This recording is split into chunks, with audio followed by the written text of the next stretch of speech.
What is happening, guys? Welcome back to another episode of Comic Book Weekly. And yes, all three of us are here. It is a good day when all three of us are here. So we welcome all of you. It's going to be a fun show today. We're going to be talking about, our fair share of comic books.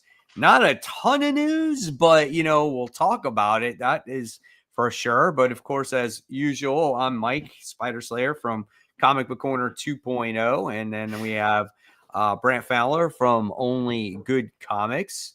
And then, of course, we have Comic Uno. So, hello. Yes, if you guys haven't subscribed to their channels yet, go ahead and do so. Brant's got a good show that he does on Fridays called Friday First, sometimes on Saturdays. I actually watch it every week whenever it's on. Yeah, I do. I watch it. I watch it on Saturday mornings when I'm driving to tennis. I shouldn't say I'm watching anything when I'm driving. You're listening. But I'm listening to it, right? Yeah. So that's what I'm doing. And then, of course, I appreciate that.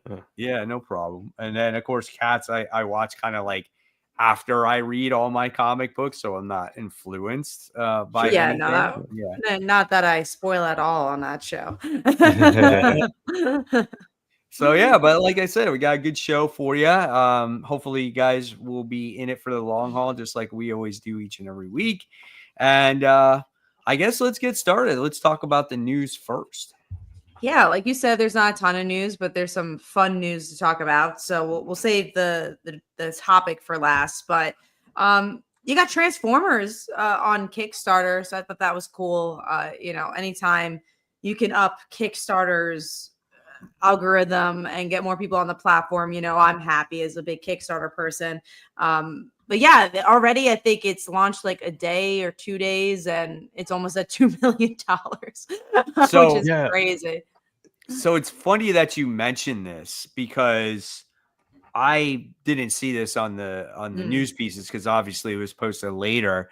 And literally right before the show came on, I was scrolling and I saw this advertised and I'm like, oh shit. I'm like, Transformers got a Kickstarter, and I clicked on it. And yeah, I saw the money that it already generated. I was like, good Lord.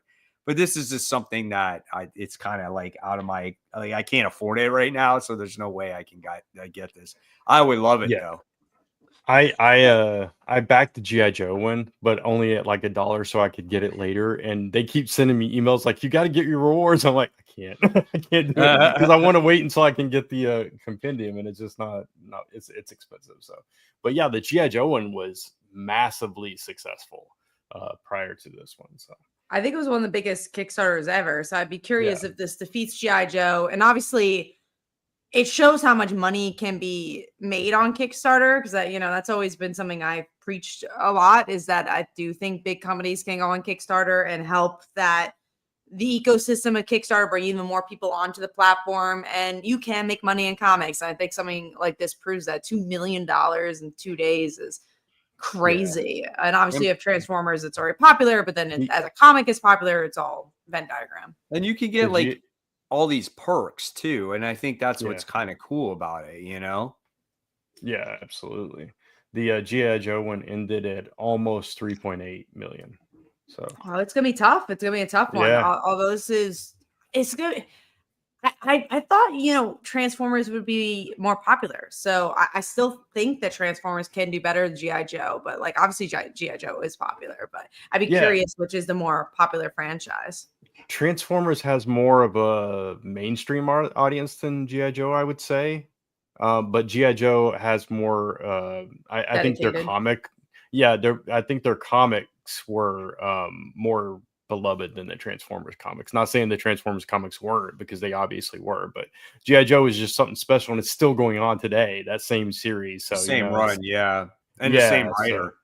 Right. So it's a little bit different, but yeah, obviously, I mean, almost $2 million in 2 days. There's definitely definitely a lot of fans out there for Transformers. I remember I was sitting at a panel, and it was when I worked for like journalism, so I had to do like random ass panels. Like I did Teenage Mutant Ninja Turtles and Transformers, and I didn't know much about them. So I had someone next to me who was just a random person, and he's like, "I know everything about Transformers. I'll tell you all about it while I was writing." And they're again, they're out there. They're the fans are out there for that. So. That was before obviously Skybound and the reboot.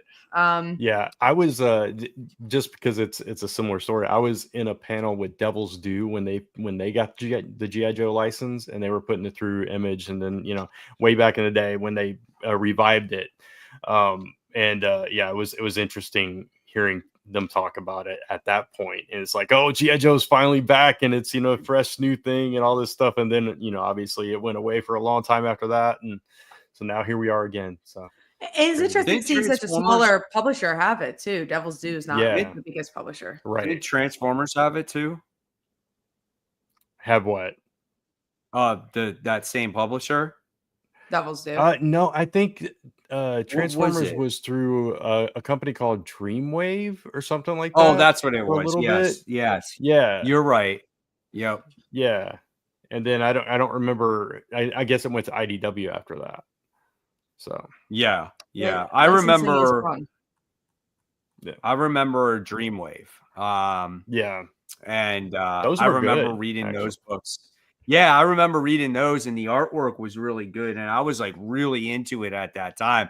And I don't know, I don't have those books anymore, but I just remember though, like reading them, I'm like, man, this is great. And then I think right when I got into it, it like ended, and it ended for a little while. It was very short. Yeah. Maybe they're worth something because how like short and niche those issues probably were. Might be. All right, moving on to, I'm going to combine these two topics because they are similar in a way. You have X-Men by Chris Claremont. He's going to be doing a prelude to Futures Past. And then you also have JMS continuing his Spider-Man run for a few issues to do the Sinister 16 versus Spider-Man. And, the big note I want to say is, why do we keep going back to runs? It's just like, especially Days of Futures Past, it's been analyzed and redone so many times. I'm like, oh, I've seen that. The JMS thing, obviously it's a controversial run, so I don't know how to feel about that. I don't know. I mean, I'll probably pick up the Spider-Man one, but I'm just so tired of these. Let's go back to the past. I get why, because people are like, I want to see these past stories, and I miss those days, but they're never as good as the old days, No, because they're not in the moment. Shot? Yeah, they're like a fewer one shots. I think the JMS one's like a group of one shots, and then Chris Claremont, I think, is a one book. The JMS one's like the Nick Fury, Fing Fang Boom. There was a few already. There was a couple that are already out. Yeah. He did like 5 or 6 of them, and this is the last one, I think. So. Okay. Oh, but it's still only one book. Right. It's still just one. It's one story. It's a one shot. I'll pick it up because those one shots were actually really good. Like I read the Fing Fang Foom, and I read the what was it, the Captain America one, and I can't remember what the first one was, but I liked it too. Yeah. So this one would probably be decent too, but the Claremont one, I don't know. Yeah, I've had enough of that era. Was it Rocket Raccoon and Dr. Doom was the first one? Yeah, that was really good. Yeah. Yep. So, but as far as the Days of Future Past one, I'm like, why? That's the one that throws me. It's like they were already doing these one shots, and I get JMS Spider-Man. Okay, it makes sense. Whatever. That'll be a fun one-off. But the prelude to Days of Future Past is an odd choice to me. But I think they just keep wanting to throw Chris Claremont old X-Men stuff. I'd rather have him just write new stuff. Like if you have him at Marvel, let's see what would he do with Gail Simone's X-Men, And again, like obviously I'm looking forward to the Kitty Pryde and Wolverine miniseries, but that's also because I haven't touched it in so many years. It's like that's something you haven't done in 20 years. Like the Days of Future Past happens every like 2 years. That you have to do something with it. Yeah, for sure. Probably the most homaged cover in cover history too. Oh my god, that or Spider-Man 300. Amazing Spider-Man. Yeah. 300, Crisis on Infinite Earths probably, but though it's up there. It's up there. Yeah, so big homage. I usually don't answer these type of questions, but I'm going to answer because I actually have an answer for this one. Does anyone know if they are making a marijuana themed comic this month? I did enjoy whatever. If you check out Pat Chan, he does like some smoke weed and see the future. So go check that out if you're looking for that type of content. I was like, wait, weed and like see the future, man. Like it sounds pretty trippy, bro. So if that's something you're looking for, go check it out. Again, usually I'm like, wow, that's such an out there topic, but I'm like, actually, I have an answer for that. The funny thing is when I talked about Martian Manhunter, like I was like, oh, this would be a good book to like smoke a joint and then read the book and then check out the artwork while you're checking out. Felt like what's going on, or do some shrooms before you do it. It'll probably enhance the experience. Yeah, you'd probably be like, wait, is this the actual book? Is it not? But no, it is the book. And both me and Mike actually liked it. So, we enjoyed that issue. Can you imagine, like, if you were high and you, like, hold up that page to, like, the light in the sun, you're like, whoa, bro, he really is an alien, man. He really is Martian Manhunter. That's funny. But let's get into the last topic, which is Wolverine and Deadpool miniseries. So obviously the movie came out, it was popular, and they're like, why the hell not make a comic? Because that's what Marvel tends to do. But Cody Ziegler is the writer. He's been doing great in Deadpool, and this does have the father-daughter dynamic that actually like makes sense for the series to like cross over. I love crossovers like that, like when they actually make sense. So I'm excited for this one. I think it's cool. Yeah, I like the Miles Deadpool crossover thing they just did. I thought that was fun. And yeah, anytime I get to see Laura too, because we don't get her that often these days. But yeah, this could be a really fun crossover, especially with Ziegler writing it. Yeah, I agree. So it's only 3 issues from what I read, and they're canceling the Deadpool series. Oh, are they? I didn't notice that. Wow, and this is following up behind that. So the last issue of Deadpool was issue 15, which is the Legacy 350.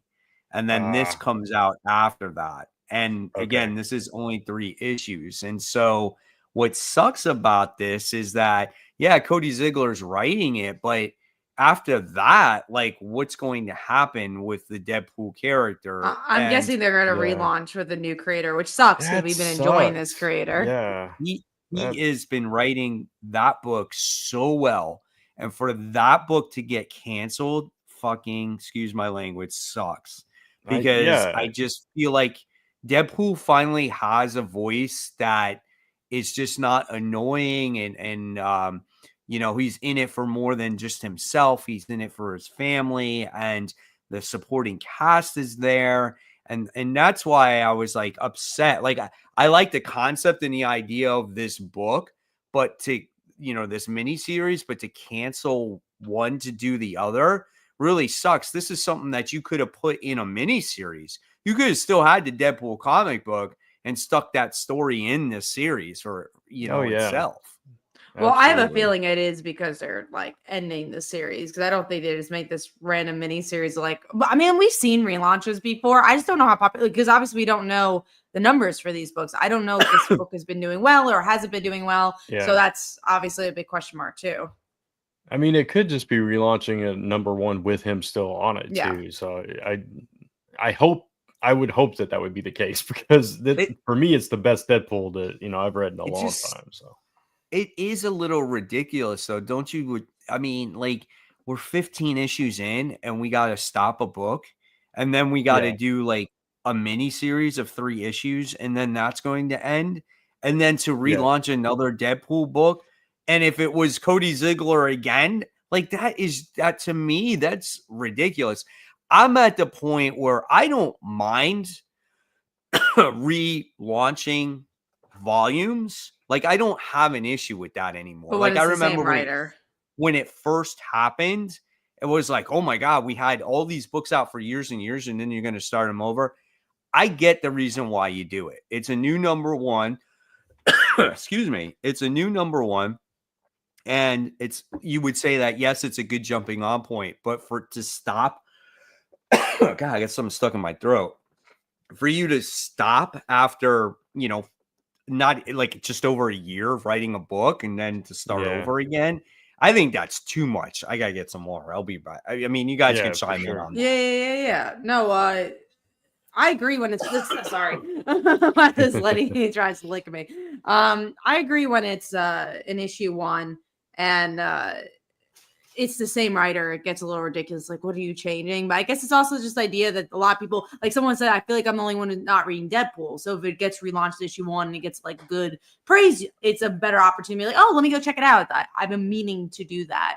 But I also wish that Marvel or DC or whatever would promote better jumping on points. Like when Saga had that $1 issue, and that's when I jumped on to Saga, and it's like, this is a jumping on point. It's just as easy to just be like, make it a special jumping on point and make it on the cover or whatever, without it having to be another number one in another volume.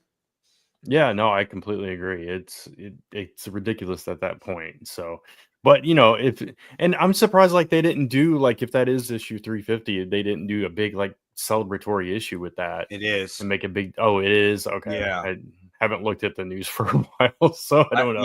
I looked at. Well, I found it on League of Comic Geeks. I was going through it, and then I noticed it. So there's special stuff about it. It's just it's ending at that point, and then again, we don't exactly know where it's going from there. But like Deadpool, you would think like such a marquee character at this point, you would think the ongoing series would be more popular, but instead you have a whole bunch of these miniseries. Like, how many Deadpool, Wolverine comic books do we have currently out already, not including the Deadpools and the Wolverine, the family book, which again, I don't have a problem with it. I think that's actually that is probably going to be a fun book.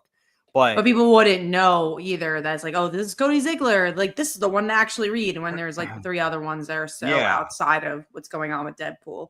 Right, because you got the one you got Deadpool Wolverine, the one with Strife. You got that one going on at the same time right now. You had fucking Wolverine's Revenge, and Deadpool was in that. And then you got another Deadpool book that he teamed up with as well. And it's just like, it's too much of the same thing, Mm-hmm. Why don't you just make a Deadpool Wolverine just ongoing series and then be done with it? That'd be too easy. Yeah, of course. I mean, maybe that is what they're gonna do with this. Maybe they'll make that the reboot. We'll see. They're like, the movie's popular, let's make that the actual. But then team ups like that and it's an ongoing book gets boring. It's just like I just want to see the one character, and Wolverine already has. That's why I don't like the Laura Kinney book, because it's a team up book. Right. Same. And that's why I dropped that one, because it was not really about Laura. Right. And the really sucky thing about this is because we spent this past year building up this supporting cast, this little family with Taskmaster and Deadpool and his daughter and Princess and all that stuff, and now we're just gonna throw all that away. Yeah. Especially if a new creative team comes in, they're gonna have different ideas. Somebody, it's gonna change. It's gonna change. The dynamic's gonna change. So the whole book. You might not even have his daughter anymore. Mm-hmm. Yeah. Oh yeah, if that gets erased altogether. I mean, listen, I talked about that Pulanami. You were saying that last week. Yeah, it was the one shot with Deadpool, and it was called Pulamani. Oh, okay. Yeah, gotcha. And I was telling Kat last week, the book was actually really good because, and it wasn't Cody Ziegler. The writer here had a perfect idea of what Cody Ziegler was going for, and they wrote a story with Deadpool and his daughter in there, and him having to prove his worth to his daughter. And it was just a really good story, and I liked it a lot. And I was like, well, I wouldn't mind if that guy wrote Deadpool, because he understands what's going on in it. So okay, yeah, I don't know. Gotcha. But I guess time will tell. But like I said, I'm excited for that mini series, but definitely disappointed about the end of this current run, because I felt like it's just getting started, and really at the end of the day, it's only really one story arc, and it's it's about him getting his revenge on the Death Grip, the one that killed him, and that's kind of like what's going on right now in the book. Yeah. So that is the Wolverine Deadpool news. That's our news. We'll talk a little bit about Kickstarters, and then we'll go into the main book. So I have 2 Kickstarters going on right now. Let me get that up for you. One is ending on Thursday. It is the collection of The Dancer. She is a dancer / assassin.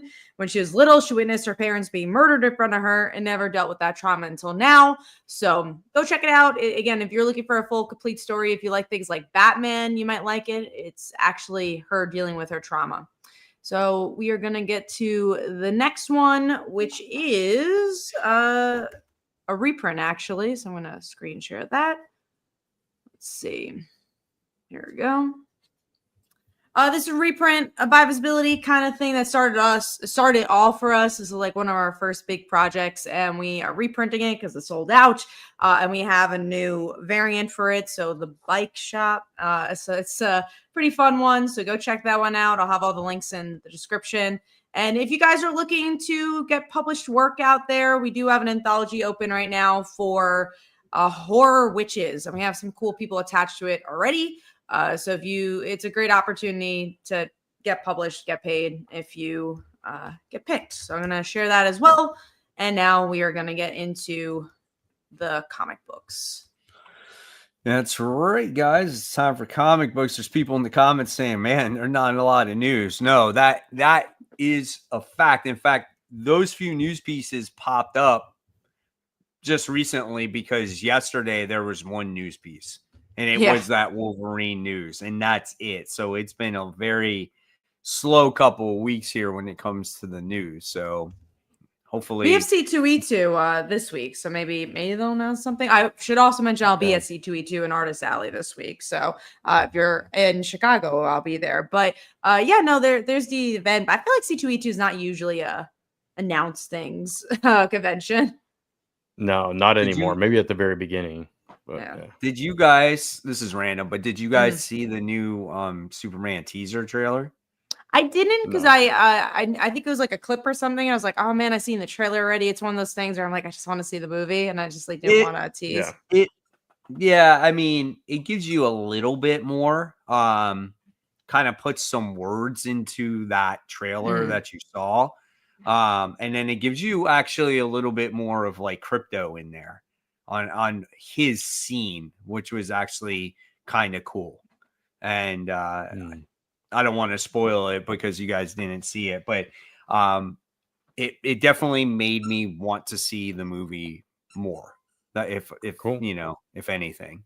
I've been excited for it because it does look very like Christopher Reeve's Superman. It seems like it's very much trying to be a modern version of that. Yeah, modernized version. Curious about that. Yeah. Absolutely. And it's coming, I mean, sooner than you think. July is going to be coming up.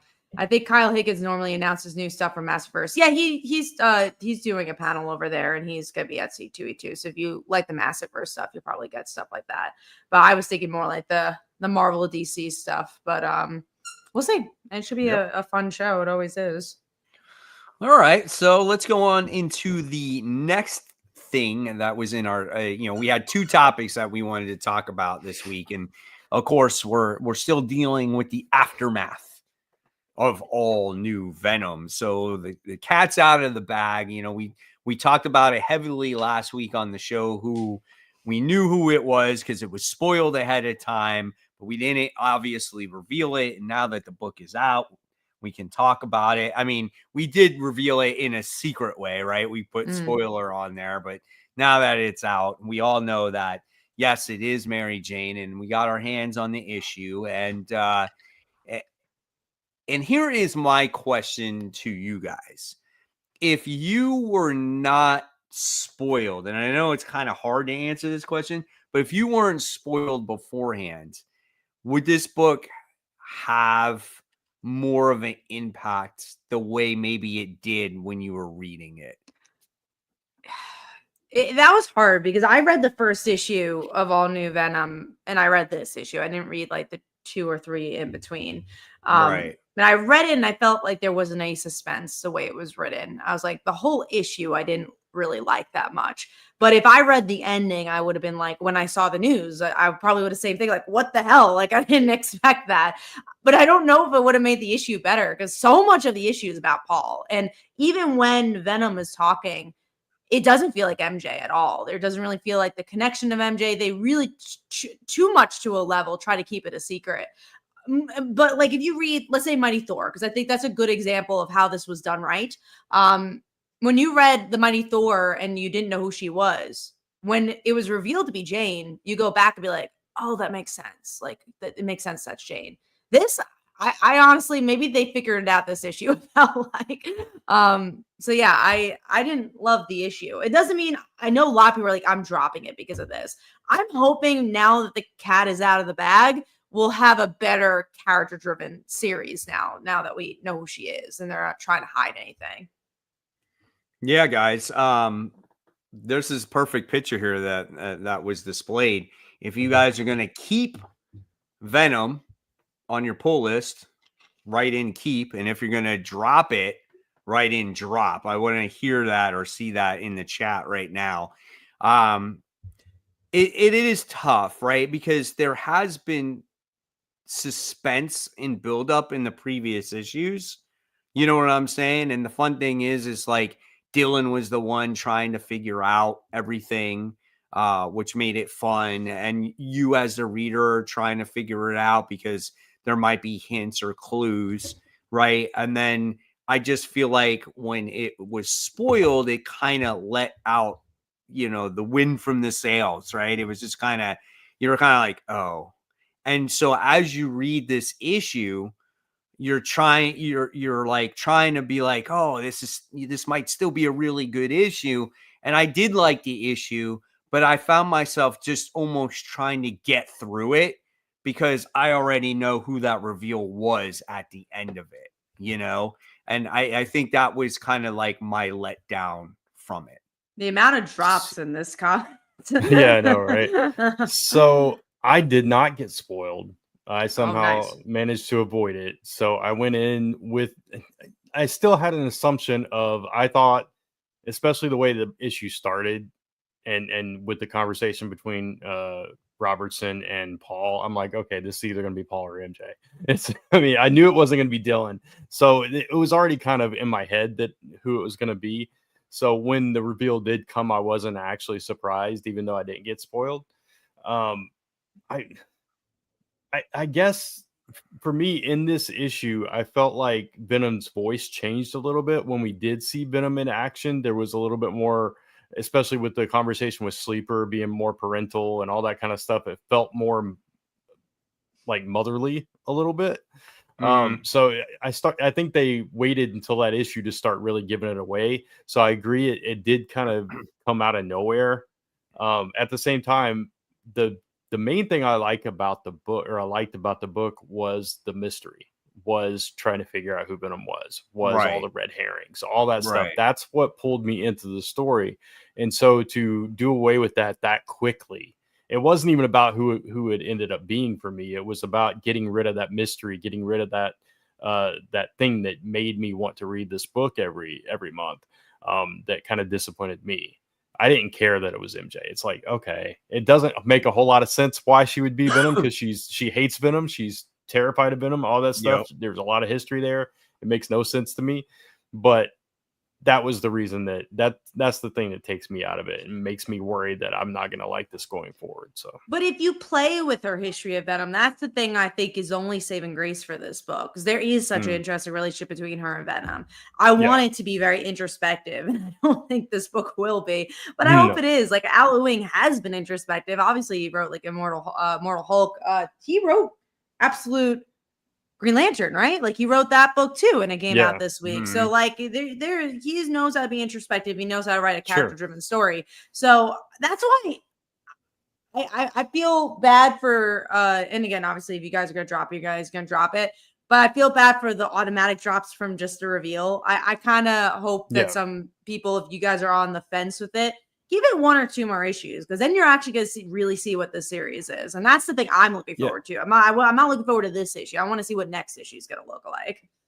Yeah, I would say give it at least 1 more so you can see her actually in action, see the reasoning behind it, all that stuff, and then make the decision. That's what I'm going to do. So yeah, I think that would be the intriguing part, right? You want to see why to begin with. I mean, you might have to look at it and say, well, maybe the symbiote was attracted to her because of her relationship with Peter.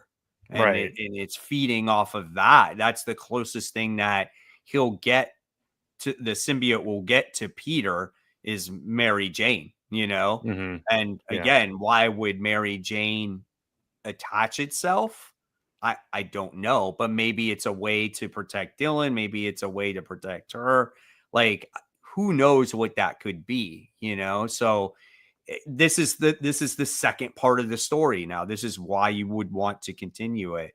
But I'm just gonna read off how many drops we have here. So many. We have we got 1, we got 2, 3, 4. We got 1 keep. We got 4. It's a couple keeps. 5 drops. What else we got? At least 5 in there that I saw off the hands. There's 6. 1 down further. Yeah. There's definitely quite a bit. There's 7. So there's a lot of people. There was at least 3 keeps. So it's one of those things that we're just going to have to wait and see. But I mean, I'm on board with it. I would have liked to see the reveal without being spoiled and see how my reaction would be without it, Yeah. Someone says if being honest still kind of feels like an editorial mandate than an actual writing decision. I don't disagree with that. I don't know. Again, I only, you guys can tell me as you read more of the series, but it does, like you guys said, it does seem so out of left field. Like, where's the again? I'll keep going back to Jane Foster. When you find out that reveal, you're like, oh, that makes sense. And you have such a wonderful story about it, like the cancer patient story, her relationship with Thor, why she is worthy. Like, they were such a good character piece there that I don't know if we're gonna have here. And also, speaking of other all new titles, like I keep calling it all new Wolverine, because that was such a great series. And so all new, I genuinely like, because Laura did take up the mantle. She did give something different. I don't know what we're gonna get different here. Yeah, that's true. I will say, like, it was pretty clear from issue 1, at least for me, that all 4 of those were going to be red herrings. I think that was too easy, or at least 3, obviously 3 of them. I 100% agree. I knew that right from the start, because after reading the first issue, my indication was, I said it was Paul, just because of like the colored shirt he was wearing represented the gold and everything else. And I knew it was going to not be those 4 people. Number one, it didn't make sense for any of those people to be Venom, no matter what. I'm not saying that Mary Jane makes sense. Makes more sense than them, though. Yeah. Right. But why would Madame Mask have anything to do with the Venom symbiote? Why would Robertson why would Rick Jones come out of nowhere and be, the Venom symbiote? Yeah, it's like back in the day when Venom was just trying to find a host to sap energy off of, and wasn't like a character in and of itself. But now that he's grown and he's matured and he's had these bonds with these people, it's like he's not just going to go to anybody. He's going to go to somebody that has some kind of connection somewhere. So, or like just for the proximity to being close to Dylan or something like that makes sense. Kind of blows my mind a little bit that Rick Jones is actually Sleeper, though. Yeah, I did not the relationship see that coming. between Rick Jones and MJ will be like, why? We'll see how that goes. Like, what's their connection? Right. That was interesting. Yeah. But I mean, but if it was Paul, though, like this, at least people know who MJ is. Like, I'm interested because I'm like, where the hell are they gonna take this, right? Because we know and love MJ. But like, if it was Paul, who would pick up this book? Like, why would we have a lead and be Paul? What I would like, again, if it was Paul, I would have loved to seen that hatred develop then between right Mary Jane and Paul, and then like her slowly find out as she's jackpot and she finds out and something acting wrong, Paul acting strange or something's going on, and then she discovers that he is Venom, and then she, I don't know, has some type of PTSD moment. They start fighting, and then she kills him. Like, I could see a story like that where it gets, him.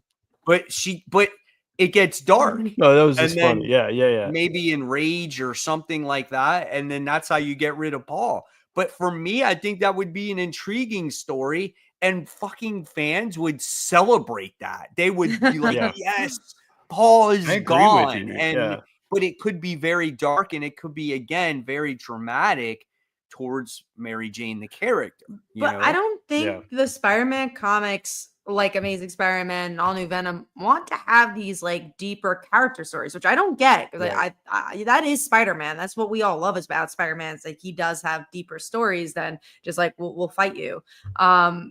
But All-New Venom feels that way too. And we know that about Amazing Spider-Man. It's very like blockbuster popcorn flick. And I don't know why an editorial right now, they're like, that's what Spider-Man is. And it's like, you do know that like middle-aged people are reading Spider-Man. It's not like 10-year-olds. It almost feels like they are writing it for kids. And it's just like, that's not who's reading it. So I don't know why you're writing it in that way. It's like and I know I'm the only one here that's going to get this reference, but it's like the PG era of WWE. It's like everybody, it's the entry point. You got to have it accessible to everyone of all ages, and you can't, push those envelopes. That's what it feels like. So. Thanks, Bear, for the super sticker. Much appreciated. Yes. Thank you.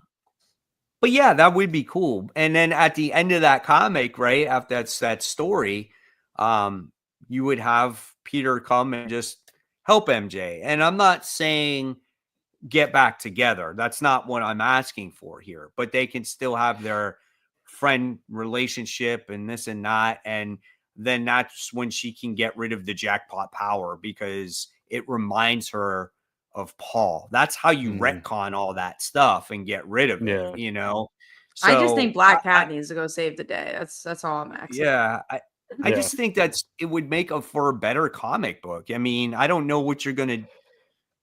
I guess we'll see. I don't know what we're gonna accomplish with Mary Jane having that symbiote right now, and how long it's going to last for. Right. The one thing I will say about it, though, is Paul's reaction to first, like, all the questions that he's getting from Robertson, and he goes to, well, is it a therapist or that, he's acknowledging there's problems in their relationship, which I thought was kind of interesting. And then, him like not wanting to admit that she could possibly be Venom. So there's something there, even if it's not what I would have liked better, which is more like what you're describing, but it's something. Right. I think we've known that, though, obviously, in previous issues of Spider-Man, and that they've had issues. And it's just like, listen, I think there needs to be issues between them, because they've been through 5 years of confinement with themselves, and she lost these kids, and but I just think the way they handled the situation with just like her and Peter, and she's so loyal to this Paul guy, even though she spent every day 5 years with him. I just think you spent most of your life with Peter, and you just kind of toss Peter to the side. And I just think that's crappy. I mean, we've had this conversation a billion times, but I just don't know why Marvel has this thing for Paul. Like, I don't get it. He's a very boring character. Yeah, absolutely. All right, so we'll see what happens with that title. All right, let's move on. Let's see, what do we got here? Let's talk about another book we read. Is I Was a Fashion School Killer. This is issue 1. So this was my last week's sleeper pick. Like, I predicted this book to be one of the books to go out there and buy, because I'm familiar with the writer, the artist, and everybody out there. And we've read these stories similar before. And if you've you read them, you kind of know almost what to expect. Like, it's a very dark book, but the way the artwork is drawn, it gives it a lighter feel. And the way the writer writes the characters here, they're very disturbed, but it makes you really feel for the character, and that's what I like about his writing. And this character of a fashion student killing its victims and using it for like their designs was pretty awesome. And I like the entire setup of the comic. I thought that was very interesting. I like the introduction to the world, and then you got a little bit introduction of like what makes her tick and sets her off. I like the potential a lot of the book because I think it did, like you said, it built the world really interestingly. There are some aspects I thought were a little cliche, like the bully girl. I'm like, all right, we've seen her billion trillion times. But yeah, someone making skinned fashion is not something we have seen. And I thought it was interesting that she was a murderer beforehand. Like, that she has murdered people and like she has the taste for blood, but because she's going to this fashion school, she's trying to like hold off a little bit. I thought that was interesting and new. And obviously the art is cool. Yeah, like you said, this creative team always like hits it out of the park. So I'm excited to see more and just see what happens. Yeah. So typically this would not be like my kind of thing, but I really liked plush. So I was like, okay, I gotta try this. This is too weird not to, at least try out and stuff. And yeah, I like all those elements too, because it's the same kind of elements we get in those kind of stories. It's like, yeah, it's really dark, it's really gruesome. You worry about yourself liking this a little bit. It makes you feel a little creepy, but at the same time, it's good. It's well put together. The characters are interesting. Yeah, like Kat said, there's cliche, and they're everywhere. I put them in one of my books. I got a bully girl too, but that's all right. But yeah, I don't know. It's just something about like you said, Mike, the contrast of this very dark material and this almost cartoony art that just the combination between that and the writing is just it's really interesting, really fun in a really gruesome way. Yeah. It's unique. It kind of balances out definitely the darkness of the story. And right. I think like you're waiting for her to do that like very first kill. And I do feel like in that first issue, they kind of left you hanging and you're kind of just like, oh man, when is something going to pick up? And and then it happens at the very end. And it'll be interesting to see like how dark it actually goes and who she kills and just how things get out of control. I'm so interested in that. So, I mean, it got pretty dark in this issue. Yeah, I'm sure it'll get even darker. I mean, at the very end, like when you see it, you're just like, oh shit. You're like, that's pretty gross. Like, honestly, I did not expect her to like have her bathe in the blood. I did not. Yeah, that's what threw me. It's like, why is she bathing in the blood? What does that do? Wow. Yeah, exactly. I'll say that even the title is fun. Like, what is that? I went to fashion school. What is it exactly? What is I was a fashion school serial killer. I was a fashion school. Like, that's fun. That's just like sounds like a fun title. Right. Absolutely. All right, let's talk about Absolute Green Lantern. This is issue 1. So this is the big Absolute book that came out this week, the newest #1. And this one's written by Al Ewing. And of course, when I hear Al Ewing writing a book, it's kind of very much always on the fence. Like, I'm like, oh man, it can go like way over your head right from the start, or it can be kind of like almost like Venom, where it's a little bit more low key. And yeah, this is still only the first issue. I think the sky is the limit when it comes to Absolute Green Lantern.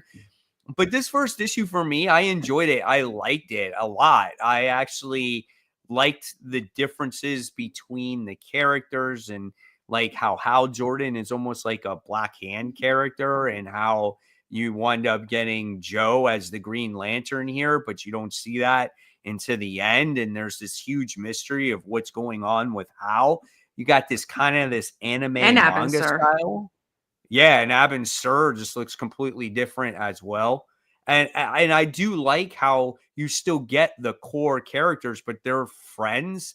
and how being a like toy collector, distributor, like that was fun. Guy, I was like, that threw me off for a left field. But there's everything there is different, but I liked it. And that's what the absolute universe should be. It's different. I try not to compare myself or compare these characters to their main universes. So it makes it a different comic book. And I think if you do, then I don't think you're understanding what the absolute universe really is. You don't want them I don't know to if be you the guys same. agree with me. No, yeah. And I think that's what's so fun about these absolute books. Like, I haven't hated an absolute book, which is crazy to say. There's like 6 or 7 of them out, and I've liked every single one. Even Wonder Woman, where I was like, oh, I don't know, turned completely around with this last issue. And this issue was the same. I agree. Like, the anime style was really interesting. I love that they're all friends that before the Green Lantern stuff. So you have, I thought that was really interesting. Like you said, Joe being the Green Lantern instead of Hal. Like, I thought it was a really cool book. I'm excited for more. Honestly, I thought it was the most different out of all of them too, because like all the other ones, like, okay, Wally's still Wally. Superman's still kind of Superman. This one, Hal is not Green Lantern. He's different. So yeah, he's really different. And Joe's a newer character that I think you could really place a lot of things on her in this universe that, you know, maybe couldn't do in the regular universe because she's just a really fresh character. So I thought it was really smart to make Joe the character and also see the Green Lantern, you know, mantle from a female Black perspective, I think is interesting. I really liked it. I thought it was good. Yeah, same. I really enjoyed it too. I like that John is actually, you know, building buildings, you know, because that's his, you know, he uses that with his structures and everything, his architecture and all that stuff. So going back to the basics with him. But yeah, when I saw that they were all a friend group, that just made me happy. It's like, okay, this is kind of cool because, you know, it feels like the same universe, but completely different, rewritten. It's like, I love the Ultimate Universe, but they're still for the most part in the same roles or very similar roles. And here we're kind of turning it on its head a little bit. So I really like that. And just like the structure of the story, the way that he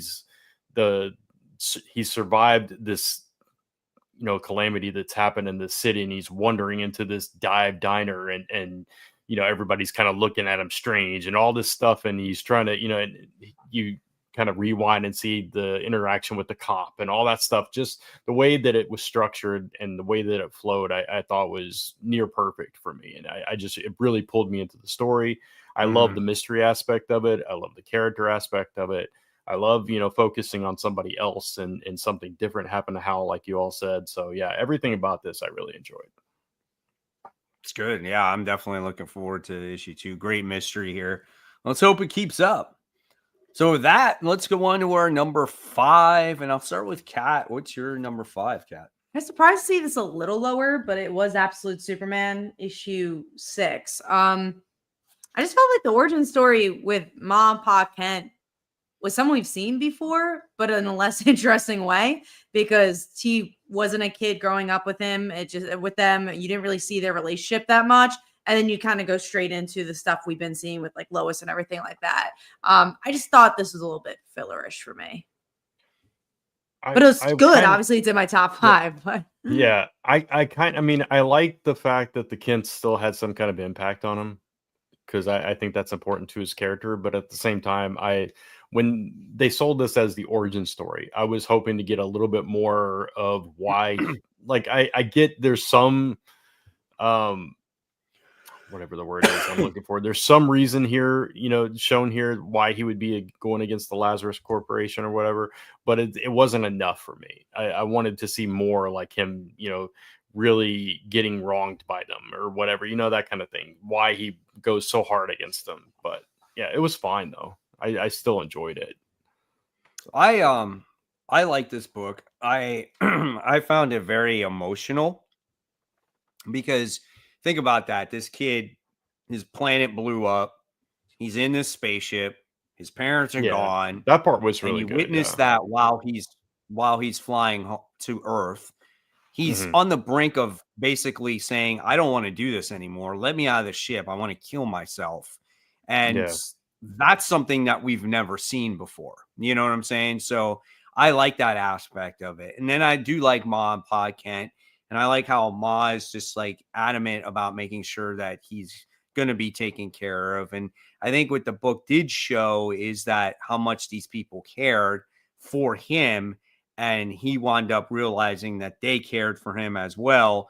And I don't think you got to see as much time, I guess, spent with Ma, Pa, Kent as maybe the book, like the book made it seem like there wasn't a lot of time, but I think he was there longer than we think. And then they wound up taking him away. But I did like the ending. The ending surprised me. I did not expect to see who we saw at the end of this comic book. Which might lead to believe that there's going to be a crossover eventually.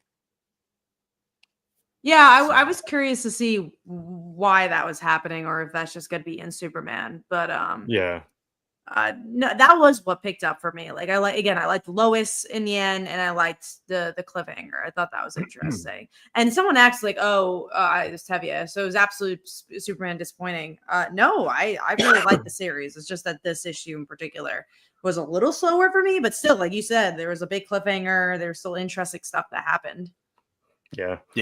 I had to remember. Yeah, I now remember who the cliffhanger was. I was like, Lois. It was Lois. What? And then I remember the final scene. Yeah, that could be interesting if we do cross that over. Yeah, that aspect of it, that would be really interesting. Yeah, I didn't see that coming at all. I was no, I didn't either. I was like, wait, who is that? I'm like, yeah. At first, I thought it was a Kryptonian. Yeah, and then they show the Lazarus Pit. I'm like, who's coming out of there? I'm like, what? I'm like, okay. I'm like, that's interesting to explore. Yeah. So that was pretty cool. We should have known, given the name of the company. Right. I didn't really think about it. Because I guess you're right? But it's just wow. You're just kind of sitting there going, well, maybe they just threw that name in there because also the Lazarus event that was by Michael Bendis. I was more thinking in that vein than the Pit. Exactly. Yep.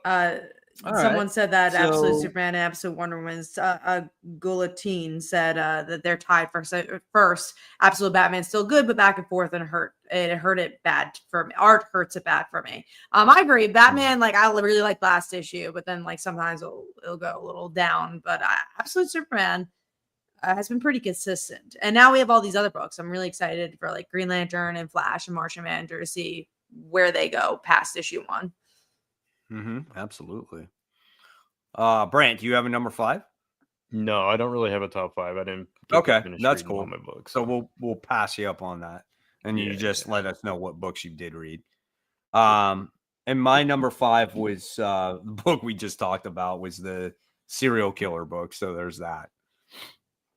All right, so let's move on to well, I'm the only one who read this, which is Daredevil Cold Day in Hell. This is issue 1. Were you going to read this, Brant, or this? Yeah. Or did you were going to read it? Yeah, I was going to read it. So this is one of those books where I liked. However, like a lot of people I've heard that talked about this book love the artwork in this, and for me, I'm just not the biggest fan of McNiven's artwork, and it just felt very busy and very crowded. Now, the artwork did improve when there was like larger panels, but there was a lot more smaller panels in here, and it's just heavy on inks. And Matt Murdock is older in his, and so he has a lot of freaking wrinkles and shit. So it's kind of weird, but it does give you a crazy cliffhanger at the end of this. And then there's this particular superhero that kind of sacrifices himself in here too, which was very honorable from him. And overall, it was a pretty decent book, and I think it's going to get better as time goes along. Cool. So this is, hopefully you'll get a chance to read this one. Yeah, for sure. All right, and then we talked about Absolute Superman. So, Kat, what was your number 4? My number 4 was Batgirl, issue 6. I honestly was kind of on the verge of maybe dropping this book because I was like, I don't know where it's going. But I thought the ending was really good with Lady Shiva. She sacrifices herself for Cassandra. A, I liked it because it just does something with their relationship. But then B, I liked it because it means we'll move on probably from the mom story and kind of go somewhere else. So yeah, no, the ending was interesting. Yeah, I don't think she's dead. No, I don't think so either. She's still gonna come back. How long is this story? Is it an ongoing book? I think it's an ongoing book. But at least it does she will come back, but at least it makes Cassandra like question the relationship more. Because before it's just like, I hate you, mom, I hate you, mom. And now she's like, oh wait, maybe I don't, you know? So like I read this one and the beginning of it like was more of the same for me. Yeah. I agree. And then but you hit the nail on the head there. Like the ending was better. Like I liked the ending because she was just kind of like, oh, don't, she's just like, oh, I'll be with you, you know, and then she was like, just go, and then she sacrifices herself, and then there's that. I'm still on the fence about this book. No, understandably. Maybe I'll see if this is the end of the story arc for now. Maybe we'll see what the next story arc has to offer. Do you think this story arc is ending? It seemed like it. I hope. I don't know. I haven't looked the solicits, but that's what it felt like. And that's why I liked the issue more. Because I agree. I was kind of on the fence. I'm like, if it's going to be the same thing every issue, something's got to happen in the book. Right. So hopefully we move on into a new direction. Second arc starts here next issue. So, yeah. It says what is the second arc about? Next issue has Shiva in it. Oh, no. Let's see. Talks about the end of the first arc, Lady Shiva and Belle's true secret origins. The definitive history of Lady Shiva. Well, maybe it'll be at least it's the history. Yeah. Maybe it'll be like a different tone, but I don't probably not. I think I'm done. I think I'd say it for me. Understandable. I just made a new artist for this one too. What's that? Yeah. It's got a new artist for this one too. I just made a video where I dropped 25 books from my pull list. No, you got it. Wow. I put it out on Sunday. But this wasn't one of them. This is where I was still reading, but now this is going to make like 27 or 26. Wow. Yeah. So, but it's a lot of those like books that are okay, but they're like forgettable, or you're just waiting for them to get better type of books. Sure. And so those have been piling up. And so like I can get rid of those books and make room for more, you know? Yeah. Yeah, for sure. Yeah. This is a question from Parker Luck. Mike says, told us the comic channels he follows. I'm wondering if you two have some creative channels you follow. Do you follow TC or others? Because I live so much comic books when I'm on YouTube, besides Brant and Mike, I really don't watch other comic book YouTube channels. Like I have other comic friends, like people I've met throughout, life and time. But in my spare time, I genuinely just watch these guys. But I mostly watch a lot of food YouTube videos. So I tend not to watch as many comic stuff. Because again, when your whole life is revolved around it, like when you want to relax, I tend not to want to watch a comic book video. Yeah, I'm kind of the same way. I used to watch more than I do, so I'm subscribed to a lot. And probably a lot of the same ones that both Kat and Mike are. I know I'm subscribed to Comic Tom and different people like that, but yeah, when I'm on YouTube, it's usually wrestling stuff for me is what I'll watch. And lately I've been watching like a lot of wrestling video game stuff. So that's kind of where I'm at. I mean, I drive quite a bit, taking my daughter to school and back, and it won't be as much next year because will be starting high school. But so when I'm driving home, it's a good half-hour drive. And so I'll listen to I'll listen to Comic Tom, and I'll listen to Jim Mint, and I'll listen to Mint Hunter and Lunch Money Comics and just a bunch of other people from time to time. But then when they might not have videos, I listen to a lot of Miami Dolphin YouTube channels. So I keep up with like the off-season stuff, or when there's a game after a game is done and they talk about it. So that's the other stuff that I listen to on YouTube is all Miami Dolphin stuff. So there's that too. The one I could think of is What Culture, but they do wrestling and comics and movies and stuff. So I do watch them from time to time. But that's cool. That's fun. All right. So I guess we're at my number 4, right? I think that's where we're at. Yes. So my number 4 was Hyde Street, issue 5. So this issue was really good because Kat, you liked that one shot with the I almost picked it up because I knew she was in it. She was in it. Not reading Hyde Street, so it gives you her origin story. Oh, that's fun. I really like that one shot too. How she became the character that she actually is today. And the overarching story is them fighting for these souls to get freed at High Street. And these guys are fighting over these souls, and Pranky, who is the Cub Scout, he's taking all those souls, and no one else can escape. And Miss Goodbody over here is getting super pissed off because she literally is only 2 souls away from getting free, and he's taking all the souls. So it's kind of interesting. But the origin story of her was great. I absolutely loved it. Such a good book. Cool. That's another one I didn't get a chance to read. Yeah, I think you'll like that one, Brand. It's very, once you start reading it, you're like really into it. They're doing a sequel of that one shot soon. I think I saw that in the solicits. That's fun. It's so hard with Hyde Street because it's kind of like you said, Mike. It's like I like that book, I enjoy it, but when there's so many books out, it's like, oh, it's like kind of a one-shotty Twilight Zone thing. So I'm like, oh, I'd rather read something else, you know? Right. Yeah. Right. All right. So let's talk about X-Men issue 14.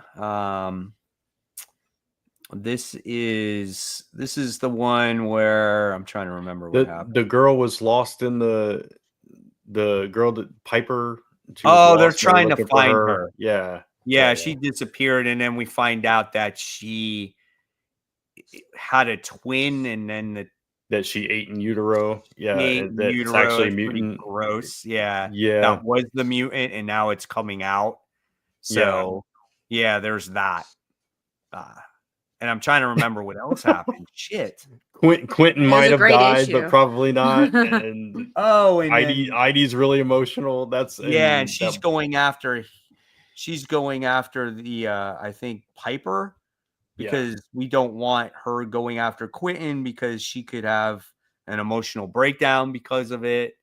Right. So there were some decent elements in there, but we'll see where it goes. I think this might show some promise.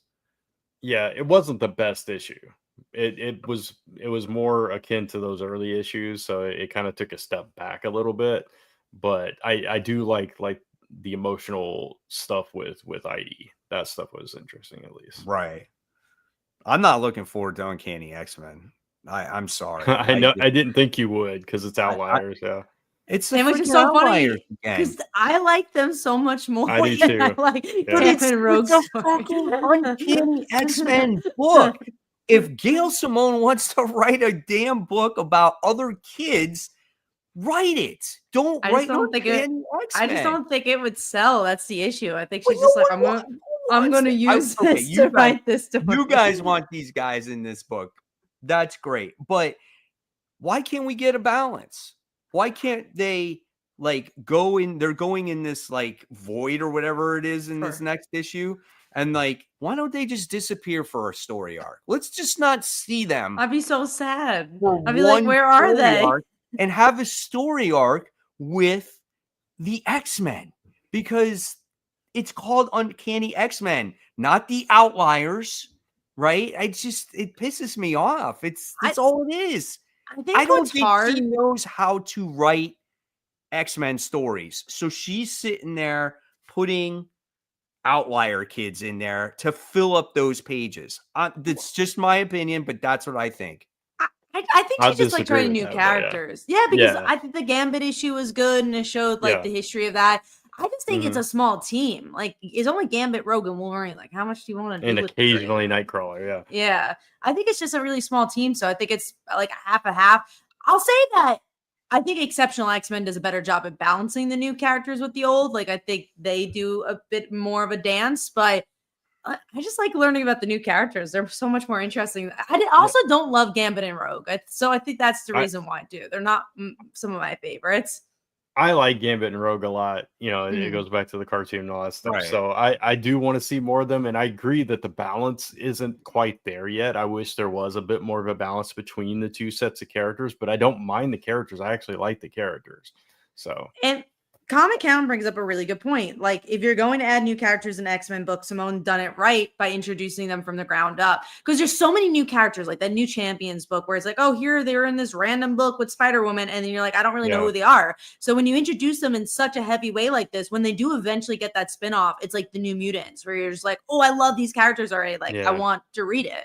And I think that's the way to get new characters that actually become new characters and stay for a while. Do you know the name of all 4 of these characters? No, I only know the Calico. Okay, then they're not that great.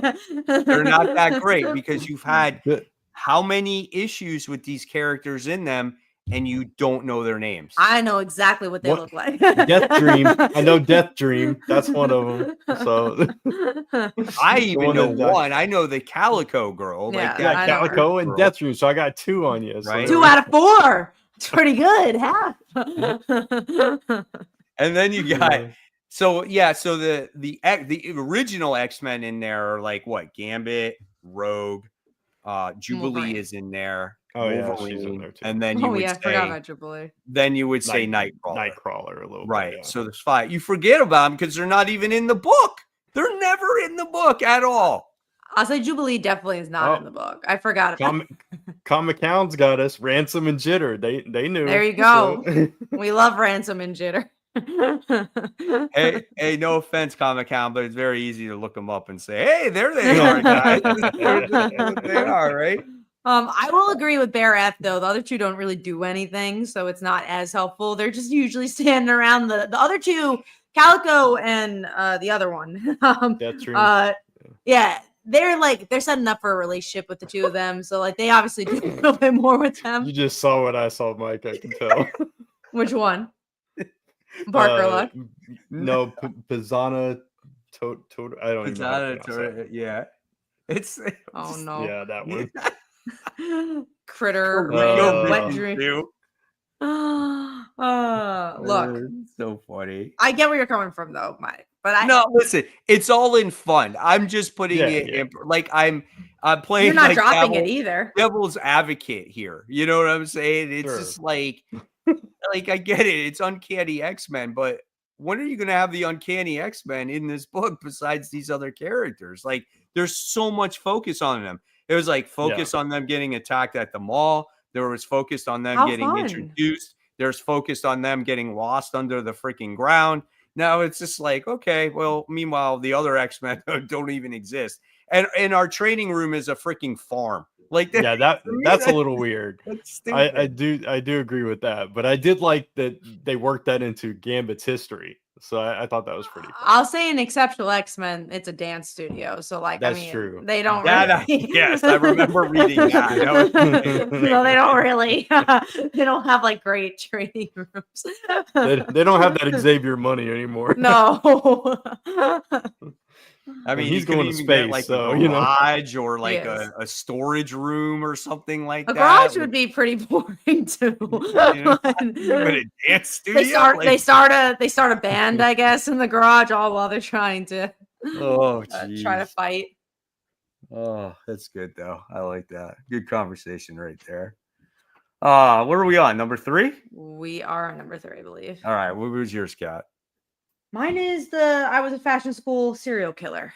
It's a fun book. Cool. All right. My number 3 was Superman. So we talked about that too.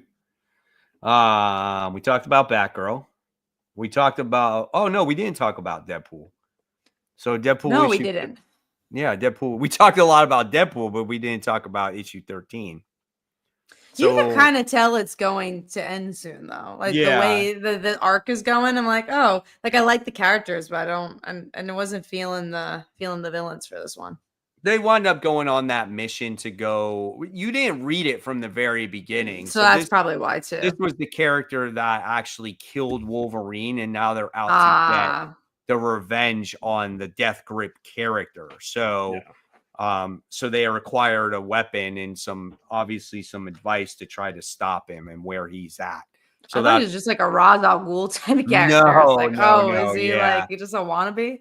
Yeah, no, this was cool. I mean, this wasn't my favorite issue. There was a lot of like standing around and talking in this one, but it was good to see some of the other characters that we haven't seen that much as of late, you know. So it was good to see Taskmaster again. It was good to see Princess in there. And so again, that's what makes this book so much fun. So looking forward to seeing where it goes from there.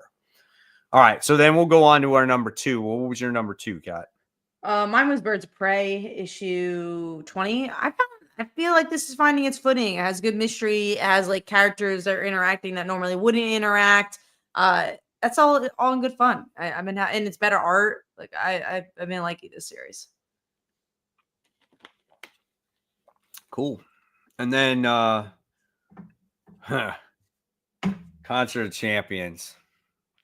Yeah, it wasn't good. I know. Yeah, see, I told you. I wanted to hope for better because the Dazzler miniseries was okay. Like started out actually pretty strong, and then it like just became an okay book. But the way they used Spider-Gwen was so disappointing. I was just like, she's part of a band, and you're not using her at all. It was more of a follow-up to the Dazzler series that didn't really need a follow-up. I sang on my video on this one again. Did you really? Yeah. Yeah, I had to go watch that. I didn't get to read this book, so it's funny. This book was bad. I'm sorry. The best part of it was when there was a heavy metal band that came and they were trying to summon this beast through the through a portal, right? Mm-hmm. But just as things started getting really dark, or the threat came, it just quickly got resolved. Spider-Gwen, Ghost Spider, was barely in the book whatsoever. Yeah. That was disappointing. And Dazzler is going through this thing. Like, she can't handle her tour. Her tour is so taxing on her that she's losing her hair. She doesn't have any confidence in herself. And her friends are there to kind of pick her up. And, like, I get it. Like, we all go through tough situations. And I think that's what this comic was kind of about, but when you look at Dazzler as a character over the years and what she's been through, she has been through way more. Her sister was evil. Yeah. So I just don't think this got the character right. And it just doesn't hit the mark for me at all. And the music wasn't as fun either. Like you said, like if you're going to do a fun music thing, make it a fun music book, but you didn't use like Gwen as a drummer. It's just like, I didn't know who it was aimed for in that regard. But Dazzler's such a fun character. I think you could do so much more with her than this, especially with a sequel series. I get why they did the first miniseries, but like give us a little more for this one. Yeah, and there was only one issue and it's done. Yeah. I mean, that's it. One and done, and it felt like it was not even necessary, So definitely a disappointing book in very many ways, especially if you wanted to see like Spider-Gwen in there. I don't know. I felt like they put her in there for just to say she was going to be in there, and it was disappointing. Yeah. All right, so let's move on to we didn't do our number 2, did we? Mine was Birds of Prey, so that's why I was like, did we do our number 2? No, because you saw Birds of Prey and you went. Yeah. Okay. Yeah. So my number 2 was Pop Kills, issue 2. So that book, dude, that was so much fun. Did you read this one yet, Brant, or no? I read the first issue for this one. This is Pop Kill. Pop Kills, the soda company. The one from Kickstarter. Oh, no, I read the first issue. I haven't read the second. So, yeah, I'm not going to spoil it, but The second issue, man, was so good too. It is so much fun. Yeah. Nice. You get to I really see like the more first one. interaction between John the Hitman and the girl. Yeah. And what made this book like A+ material for me was the actual end and the interaction between the two brothers of the soda companies. Their buildings are right across the street from each other. Of course And they so are. they can literally look in each other's window. That's funny. So when you read it, you'll laugh at the end. It was freaking great. No one's talking about this book, I feel like, and it's just a really good book. The only thing is maybe the artwork is not as strong as you would say some other like mainstream books, but nevertheless, it's good enough, and the story is just a lot of fun. Yeah. It's like those commercials when they did the Twix, like the left side and right side. Yeah. It's like they're right beside each other. Yeah, it's kind of fun. So really I found it. Oh yeah, here we go. Let's see it. Here we go. You guys haven't seen it already. Yeah. In Gloom, lyrics by Jason Liu and Allison Blair. Here we go. World's got me stressed, my friends are oppressed.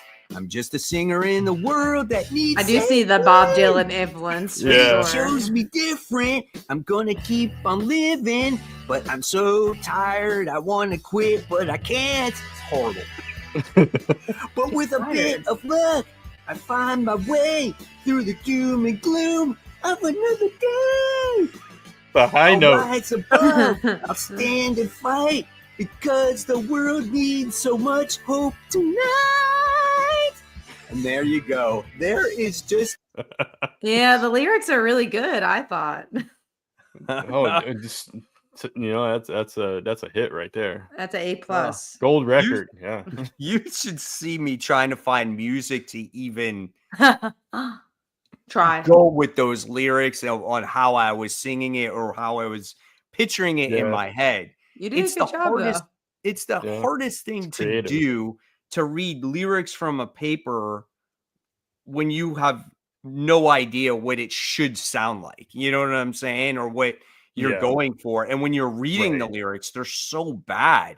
And you're just like, oh my God. That's why at that one point I was reading it and I'm like, oh my God, this is so bad. Because it's just not good. I almost wish they skipped the lyrics at that point when it's hard. If you work at Marvel, I feel like Marvel should be like, oh, we'll get like a singer or songwriter, like hire them to like do some lyrics, because like as a comic writer, you're not a songwriter. So it's like, it's harder to do. So it'd be kind of fun. You are Marvel to just hire like a upcoming songwriter and just hire them to do the lyrics. Yeah. Right. Or they should put like a QR code on there and put like maybe someone actually sing it. No. Right. Yeah. I think it's too much work for them on that one, but I think it makes the experience better.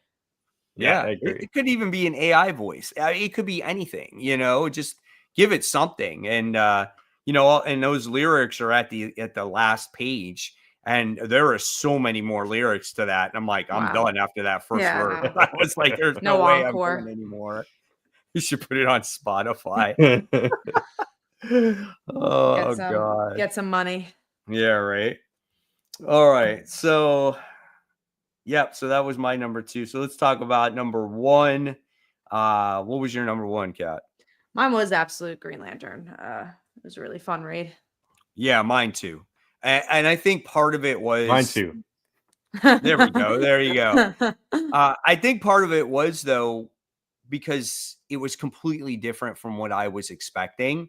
And it did a lot in like one issue. And I really enjoyed it and I had fun with it. And it took me somewhere else. And it wasn't predictable. And that makes, in very many ways, it makes a number 1 comic book in my eyes. So.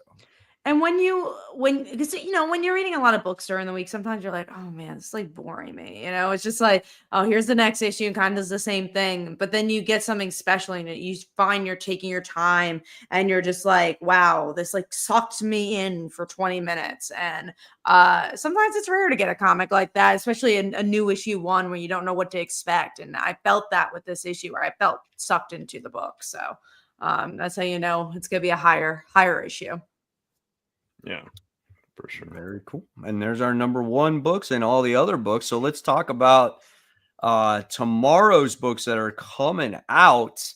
There's highly anticipated books, but however, maybe Amazing Spider-Man is not everyone's number 1 pick of the week. So we always say most anticipated does not mean the thing we think is going to be the best book. It just means what we are anticipating to read. Yeah, and it is on all 3 of our lists in a different place in each one of our lists, which is kind of funny. But yeah, so we will go through these. I'm gonna start with my number 3 because it's like this weird out of left field kind of thing. I was wondering what this one was about. So Giant Size Wacky Races, issue number 1 from Dynamite. This is based on the old like 60s, 70s cartoon where Looney Tune characters would race. They're Hanna-Barbera characters. Yeah, Hanna-Barbera characters, but they would occasionally have like other guest stars like Scooby-Doo. And I was reading the description for this, and they actually are going to have like Spider-Man and Batman and different characters like that in this. So they worked all that out logistically. Is it DC or is it Dynamite publishing? Dynamite. Yeah. So it's just, I used to watch like obviously reruns of this. I did too when I was younger. So it was like, oh, when I saw that, it was like Wacky Races. And this is, the art style looked cool. You got Dastardly and Muttley and all these characters that I had. Was that the dog? Yeah. Yeah, that little laugh with the sounds like he's smoking a bunch of cigarettes. It's like really gravelly. It just sounds fun, so I want to check it out. And so it's cool. I like some of the other stuff that Dynamite's been doing with some of these older franchises. So even like Powerpuff Girls, like I'm just having a fun time reading that. It's like, is it reinventing the wheel? No, but sometimes you need a palate cleanser after like an absolute Green Lantern, right? The Concert of Champions. You're just like, oh, that was fun. Just to read a Powerpuff Girls book. Yeah, Great Babe. That's right, Comic Toby. He was in there too. Yeah, for sure. Yeah, he was in that little car, and he's just like big, super big. Yeah, right. Yeah. Well, I think I played a video game like when I was a kid for this because I remember it, but I'm like, I don't remember it being a TV show. So I'm like, I must have like played a video game or something. There's something in my brain that remembers this. Something, yeah, for sure. It was fun. It was fun and goofy at times. So, all right. So let's move on to your number 3, Kat, which is Phantom Road, a book I don't read, but I know you both like. Well, it's returning. It's been a long time, so I hope it recaps what's been going on because I don't really remember.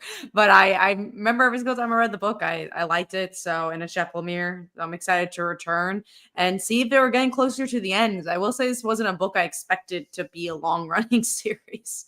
Yeah, it's weird. Remember, it was that artifact that was an egg, and it was like this alien baby.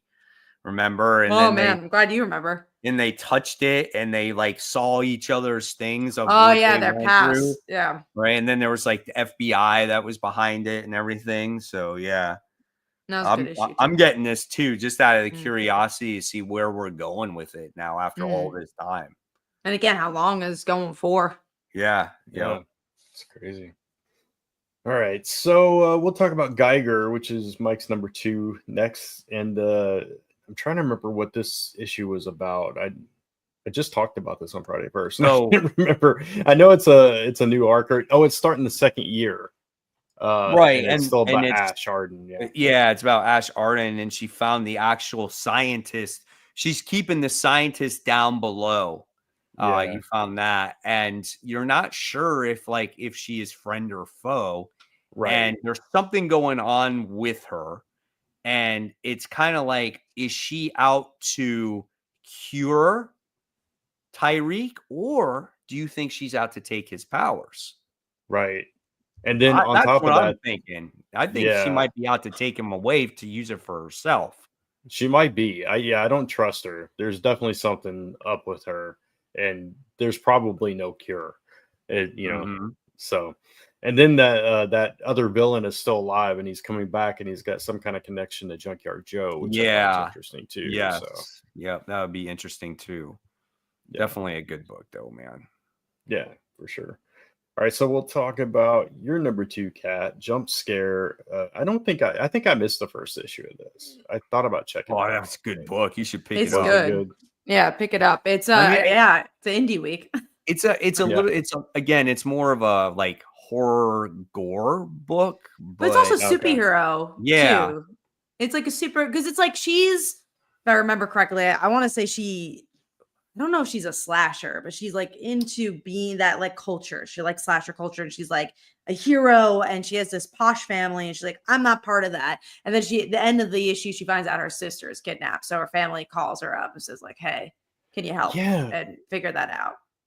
Yeah, I remember, like, I talked about issue 1 on Friday first, so I remember the concept. I for whatever reason, I think I missed it. So her like it. Check it out. It's interesting. It's like if she was part of Friday the 13th, and she would think of it, she would have Jason's power to murder the person, or Texas Chainsaw Massacre. Maybe I did read it. Chainsaw. Yeah, I remember that. So maybe I did read it. Maybe you did read it. Yeah. And then if you did read it and you really didn't like it. No, it's the same. Yeah. Okay. No, go ahead. No, I was just gonna say I liked Red Mother and all that. Yeah. I think I couldn't remember exactly what it was about. So, but now you saying she pulls out the weapons from horror movies, struck it in my mind. I'm like, okay, wait a minute, maybe I did read that. So. And as a horror movie fan, like that's like cool. I was like, oh, that's exciting. I know Cullen Bunn writes it, and again, same artist like Regression and Red Mother. I've been hearing a lot of that. None of us have it on there. Our most his favorite. Everyone's excited for Vatican City. I am, but I don't know what to expect from it. So I'm like, I don't know if it's on my most anticipated list. It's a very specific concept. I put it as my sleeper pick. Also, this is not a very like in-depth week. There's not a ton of books this week. So like this was kind of like number 30 on the list, but this was a sleeper because it is written by Mark Millar. And what this is, it's like the vampire apocalypse has taken over the world.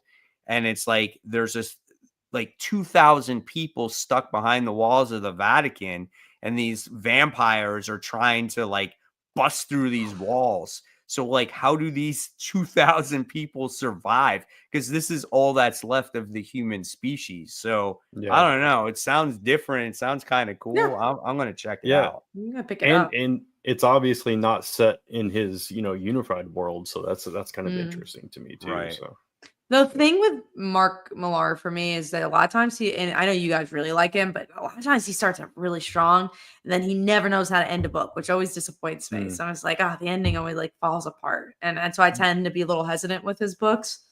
With a lot of his stuff, I agree with you. I think that most recent crop of stuff that was crossing over, like Nightclub and stuff like that, was really strong. And those did wrap up well, but I definitely know what you're talking about, though, and certain books are definitely like that from him. So I think when he did Nemesis, I thought it was good. I thought Nightclub was decent, at the end. I feel like recently it's been okay, and for the most part, like most of his stories have always interested me. At least the newer ones anyway. Right. Yeah.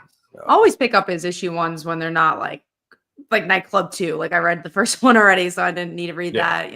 I'll pick up like Huck again. Like I'll always pick up the first issue. So we'll talk about Transformers next, which is mine and Mike's number 1. I'm really excited for this one because we're finally going to find out what happened to Megatron. That's what this issue is all about. And so we've seen bits and pieces of him. We've seen him with Cobra Law. We've seen his arm on Optimus Prime. We finally saw him come back last issue, and now we're going to find out exactly what happened. So what else can you say? I know. Right? You're getting a different artist on this book too. Are you? On this issue, Okay. The way he came back though in the last issue is so freaking cool, as he takes Laserbeak's like wiring from his eyeballs and he just like inserts them in his fiber optics and he can see through them.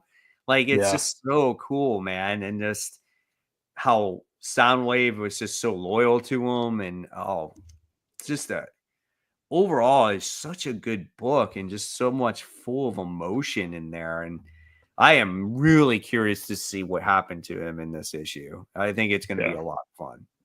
Yeah, for sure. And then the final book we have to talk about is the one that's on all of our lists, which is Amazing Spider-Man issue 1, just because we got to see what this book's going to be. I'm sure it'll be exactly like the last one, but I'm like, well, it's an issue 1. Let's see, like you said, let's see where it goes. But it's got to be better than Juggernaut Spider-Man. What baffles me is every single new writer that takes over this book in recent memory always dives back into like, oh, what villain haven't we seen in so many years? We're gonna pull them out, and this is when it's doing the same exact thing. I forget. Which villain are they? Do you remember? It just teases it. It says a villain we haven't seen in 7 years. It doesn't tell you who. 7 years. Yeah. So Rhino's going to be the villain in this first issue. Yes. Rhino always feels like he's the first villain in something because he's just like, oh, he's an action villain, right? He's just like, let's see the action with Rhino and then just leave it be. We'll see. Again, I'm anticipating it because I'm honestly, like you said, Mike, too, there's not a lot of big books coming out. I feel like it's more of an indie week, which I like. I like a good indie book. But for Marvel and DC, they're not really releasing any huge ones tomorrow. I think like Amazing Spider-Man. I think when it comes to Amazing Spider-Man here, I think from what I've heard, like they're going to be exploring his like younger days more, like before he became Spider-Man. Before he's Spider-Man. Okay. Yeah. Really? Why would we see that? What's Peter before he's Spider-Man? He's like a 14-year-old boy just going to high school. Yeah. I think you're going to be seeing some of that stuff. All right. Wow.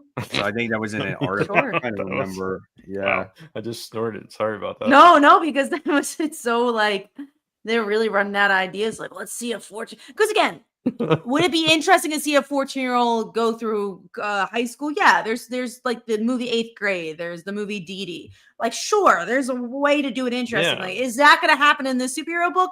Probably not. Like, what in this superhero book? Why are we doing that? I don't know. People want to see Spider-Man. That's what they want to see. I don't want to see before Spider-Man. I honestly don't want to see his days like early days either, because we have a TV show that's doing a great job with that already. That's really fun. So I don't need to see that in comics right now. Yeah, and then you got the book that doesn't have as much Spider-Man in it, but it's got that family in it. Here, you're just gonna get some kid that's Peter Parker, right? If that's the direction that they truly go in. That's weird. I don't know, man. I'm just not sure what's going to happen, what to expect, and you are going to get John Romita Jr. in is he in the first? It's not the first issue though, right? It's Humberto Ramos. I don't think so. Yeah, I think it's no, it's not Humberto Ramos. It's Pepe Larraz is the. Oh yeah, it's Pepe Larraz. He's good too. That's right. So, I don't know, man. I know when I did my top 10 most pulled comics from League of Comic Geeks, this ranks like number 7. It doesn't even. It's not even in the top 5. I'm guessing number 1 was like Transformers. Absolute Batman. Yeah, Absolute Batman comes out tomorrow. Yeah. So, I was like, why is that not my top 3? I think with Absolute Batman, we're gonna get Mr. Freeze. That's probably why it wasn't in my top 3, because I'm like, why is that not in my top 3? I don't know if I care about Mr. Freeze, but we'll see. We'll see what happens. I like the last issue of Absolute Batman. But it shows, like, because it's doing something different. That's why it's number 1. Like, Amazing Spider-Man being 7, it sucks. Yeah, that's the lowest I've ever seen it on there. And now I get it. It's a new run, so people haven't put it maybe on their pull list yet, and they're waiting to see if they're going to or not. But I would think more people would have it on there, because then a lot of people are dropping it. You would think, but see, when it came to Absolute Batman, that shit was up there right from the start. Batman's always up there, it's just like when it comes to Spider-Man, it should be automatically up there no matter what. So it shows that people are not putting it on their pull list. They might be picking it up at the shop, but not putting it on the pull list. Yeah. So we'll see. And that's it, right? Are we done? That's it. That's the show. All right. So there we have it. 3 minutes before New Comic Book Day. If your store opens at midnight, good luck in maybe getting that new Amazing Spider-Man issue 1. It's I know flying some off the people shelves. somehow have already showcased it and showed it, but not inside, but just cover wise. Right. That's good, at least. No spoilers. I haven't heard yet, so that's good. I don't think there are any spoilers much. We'll see. Know, man. Hopefully there's a cliffhanger. Spider-Man fighting a rhino, punches him out.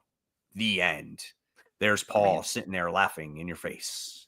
I have a feeling that will be the issue, but let's, fingers crossed. I'll be optimistic. What if Paul is the new leader of the Sinister Six? Do you want that? No, I rather get a little less Paul. Alternate version of Paul. Unless he's unless he's a new character, he's a different character. Unless he's like, I don't know, Mysterio or something. I don't want Paulverse. No Paulverse. No No, Paulverse for me. God, No. Oh man. You're gonna have the Spider-Verse, the Venomverse, and the Paulverse. The Paulverse, and they're all gonna fight each other. Oh man, I pray for the day that doesn't happen. I wonder who would buy that. Maybe a lot of people would. I don't know. As a joke. God. You got Paul with like bald, and then you got Paul with like no mustache, and then you got Paul with like it's like all these different blonde Paul can do. It'd be Paul Illuminati. Illuminati. It's just as good. Oh yeah, Ultimate Paul. That's what you need in the Ultimate Universe. Kamala He dies, shows up in the says. Ultimate Spider-Man comic book. Can you imagine that? Oh my god! But that would actually be kind of cool because you're like making fun of the fact. So like if he's a villain in the Ultimate Universe, like that's hysterical. Yeah. That's like a fun way to use Paul. But in the regular universe, Mary there's no Jane way. There, yeah, right? Be like how Namor hits on Sue Storm all the time. And be like that. We have Paul with all the Spider Kids. Oh god, he could babysit. Says Paul won't be an Amazing Spider-Man. Fingers crossed. I doubt it. As long as Paul is around, he's gonna show up in Amazing Spider-Man. I just know it. Well, because MJ will probably show up in like issue 3 or 4. They're probably gonna do something with her with Venom. So I'm sure we'll see Paul at some point. I want to see Spider-Man find out that MJ is Venom. I would love that. Find that out. Yeah. I think about really I'm curious if she's going to stay male looking or if she's going to reform the symbiote into a female. I think the male looking side is interesting if she does. Like, I kind of want her to do that because it's just something different. And it's like, that'd be kind of a cool conversation to have. I don't know if they will. I have a feeling that they won't. I think they're going to be like, sell sexy Venom. See, they're going to want to sell sexy Venom. Exactly. To sell the covers. I get why she does it though, because then it doesn't give away her identity, you know? So I get that's why they do it, but I totally see Kat's point of view, like making her sexy again to sell those covers. I think in the next 5 issues we'll get it. Because again, and also it's a costume change. Like that's another way to sell covers in comics. So they'll definitely do it at a point. I just don't know when. Right. So all right.